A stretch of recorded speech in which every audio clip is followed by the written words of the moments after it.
Hello, সবাই কেমন আছেন? আমি আবারও নিয়ে এসেছি আপনাদের সামনে ছোট্ট একটা ভিডিও নিয়ে। এখন হচ্ছে আমি একটু বিকেলে হাঁটাহাঁটি করছিলাম। তো বিকেলে হাঁটাহাঁটি করতে আসলে বরাবরই সবার ভালো লাগে। তো সে ভালো লাগার মুহূর্তটা আমি আপনাদের মাঝে তুলে ধরছি। দেখতে পাচ্ছেন চারিদিকে সবুজের সমারোহ। এটা হচ্ছে আমাদের ঘরের পেছনে হচ্ছে পুকুরটা আরকি। যদিও হচ্ছে পরিষ্কার না আরকি। কারণ হচ্ছে আগে যখন নাকি আমার শ্বশুর ছিলেন তখন নাকি উনি অনেক পরিষ্কার করে রাখতেন।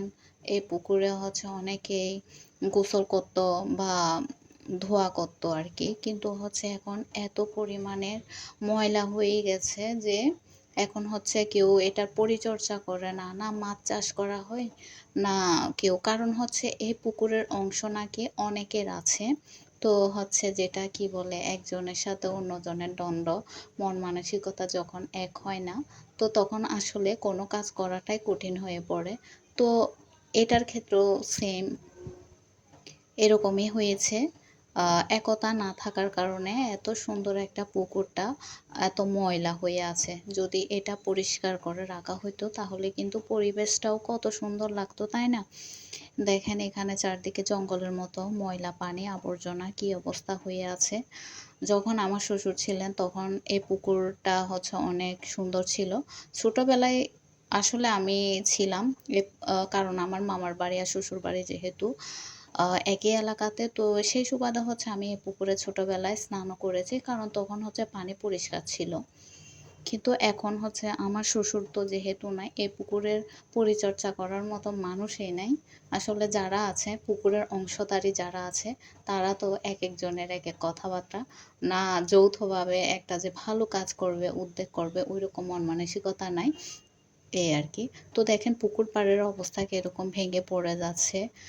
কেউ চাইলে সেচ করে কিন্তু পুকুর পাড় এটা সুন্দর করে বাঁধতে পারে কিন্তু সেটাও করছে না। আসলে যেকোনো কাজে না যদি একটা হচ্ছে যৌথভাবে একটা ভালো কাজ না করে তাহলে সেই কাজে কিন্তু ভালো ফলাফল পাওয়া যায় না। এটা হচ্ছে তার প্রমাণ। তারপরেও এটা হচ্ছে দেখেছি আমরা যখন ছোটকালে তখন অনেক কিন্তু পরিষ্কার ছিল। কারণ হচ্ছে আমার ফ্রেন্ড একটা ছিল এখানে, তো তার সাথে আসতাম এই পুকুরে। তো তখন হচ্ছে একদম এই উপরে যে ফেনা দেখতে পাচ্ছেন, ময়লা দেখতে পাচ্ছেন এগুলো ছিল না। অনেক ক্লিন ছিল আরকি। আর পুকুরটা না আস্তে, আস্তে ভেঙে পড়ে যাচ্ছে। অনেক বেশি বড় হয়ে যাচ্ছে পাড়টা না বাঁধার কারণে। আসলে পুকুরের পাড় যদি প্রতি বছর ২-১ বছর পর যখন পাড় বাঁধা হয় তখন পাড়গুলো অনেক বেশি শক্ত হয়, তাতে কিন্তু মাটি ক্ষয়রোধ হয়। কিন্তু এখন পুকুরটা সেচের অভাব বা হচ্ছে পুকুর না বাঁধার কারণে পুকুরটা আস্তে, আস্তে ভেঙে পড়ে যাচ্ছে, যা বসতভাটি নষ্ট হয়ে যাচ্ছে।